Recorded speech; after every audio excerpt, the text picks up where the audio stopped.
صدیق اکبر رضی اللہ تعالیٰ عنہ آپ سارے صحابہ میں افضل البشر بعد الانبیاء، نبیوں کے بعد اگر کسی کو بلند ترین رتبہ اللہ نے عطا کیا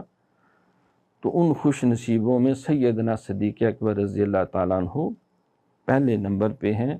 السابقون الاولون ہیں۔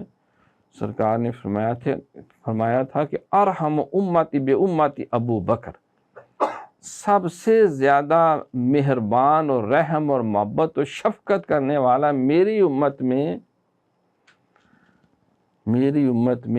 امت پر وہ ابو بکر صدیق ہے۔